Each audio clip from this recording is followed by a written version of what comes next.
What is going on, Trash Talkers? We're back with another episode for you. In today's video, we're going to give you our season preview for the Indianapolis Colts. All that and much more coming your way right now.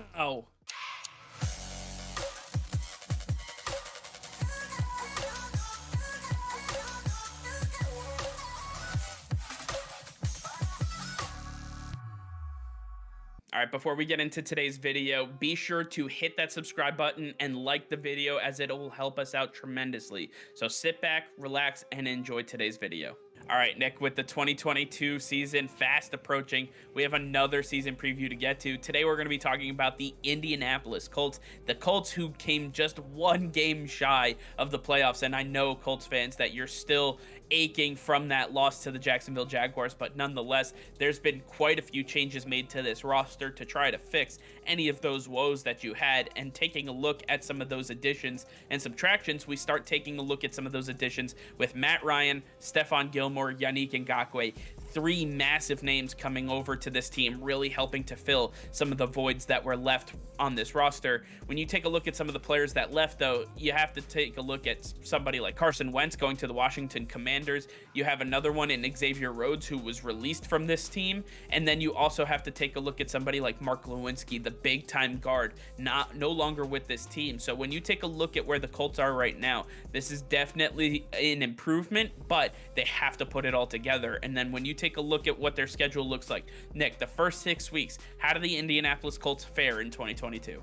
Well, in the first 6 weeks of the season, they go 3-3, which is not too bad. And then you take a look at the teams they face. In weeks 1 and 2, you take on the Texans and the Jaguars, two divisional opponents that have not been playing very well in the last 5 years. And those should be two teams where you can get your groove going, try to figure out your stride, and the players can get their chemistry going. But then when we take a look at weeks 3 through 5, taking on the Chiefs, Titans, and Broncos, these are all top teams in the AFC, and they're going to be the teams that the Colts are going to have to get past if they are going to compete in this conference this year. They fall in all three of these matchups, and it's not going to be the way to start the season if they want to be as competitive as they want. And they're trying to make it to the playoffs this year. Unlike last year with Matt Ryan under center, I think they have a better shot at doing it. But these 3 games worry me, and this is not the way to start. They get some victories over some lower level opponents, but that's not going to help them through the rest of the season. No, you're absolutely right. And taking a look at the next 6 games, we see yet another loss to a team like the Tennessee Titans, who is the gold standard in their division, but also a team that made the playoffs each of the last 3-4 years, and the Colts have to get over that hump if they want to make any noise in their division and in the AFC as a whole. We see victories over the Commanders and the Eagles being the biggest victory so far to date, and the Philadelphia Eagles are no joke. I know people want to write them off because Jalen Hurts is under center, but when you take a look at some of the players that they have, the Colts are very familiar with one of these guys, A.J. Brown, going over to the Philadelphia Eagles. And don't forget, Zach Pascal, who used to be on this team, is now the wide receiver 3 with Devontae Smith in the middle. This is no joke of a roster, and the Philadelphia Eagles present one hell of a challenge. But the Indianapolis Colts still have Jonathan Taylor. They still have Matt Ryan, who knows how to win football games. And this defense is absolutely suffocating. I like what the Colts offer, and they have what it takes to stop the Philadelphia Eagles in their tracks. When you take a look at some of these losses, though, you take a look at week 9 at Patriots. This is a team that the Colts absolutely decimated last year, and the Patriots started to come back, and then Jonathan Taylor ran them right into the end zone and right into a W.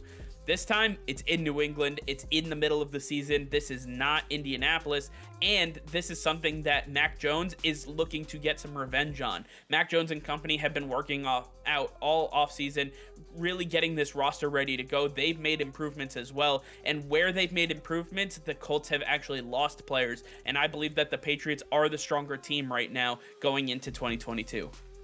And then in the last 6 weeks of the season, we see that the Colts have a bye week in week 14. But before they get to that bye, they might be battered and bruised, but they take on the almighty Cowboys in week 13 in Jerry World, and this is going to be a very tough matchup.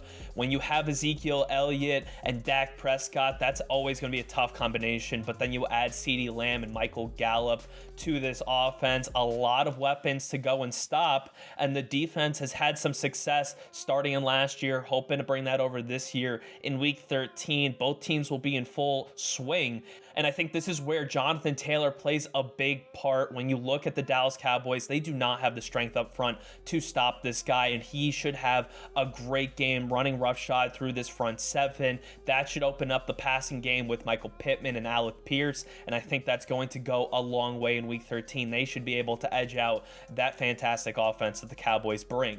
But then as we go on, after the bye week, you're hoping that they can get some rejuvenation, they can get some life back into them going towards the end of the season, hopefully into a playoff run. But we see things going the complete opposite way, losing week 15 through 17 to the Vikings, Chargers, and Giants. And then in that week 17 matchup, we see that the Indianapolis Colts going to New York, playing up against the Giants. Brian Daboll, the new head coach for the New York Giants, he's going to have some things up his sleeve with big weapons such as Kadarius Toney and Kenny Golladay. I think that Kadarius Toney is a highly underrated player that has Tyreek Hill ability, and we saw those flashes last year, and I think that's going to get exponentiated this year with Daboll, and he is going to be very difficult to stop. When you look at the secondary for the Indianapolis Colts, they have some age to them with their number one corner being Stephon Gilmore. He will not be able to keep up with Kadarius Toney. His matchup is going to be with Kenny Golladay. That leaves a lot of mismatches for Kadarius Toney, and I think he's going to be the absolute X factor that is going to get them over the Indianapolis Colts in week 17. Overall in the year, 7-10. This is not a record that the Colts are looking for. It is a regression off of last year. And to me, this looks like the Indianapolis Colts have put themselves in a position where they will be rebuilding in the coming years. Yeah, the biggest problem is this quarterback position because there's just zero continuity from year to year to year. And we saw that the Indianapolis Colts couldn't even address that in the draft this year because they didn't have a first-round pick. Why? Because they traded it for Carson Wentz, who's no longer on the roster. They gave up on him after 1 year. And I understand he was a big reason for that loss to the Jacksonville Jaguars. But the Indianapolis Colts have to get a quarterback for the future under center. And we know it's not Matt Ryan. We know it's not Nick Foles.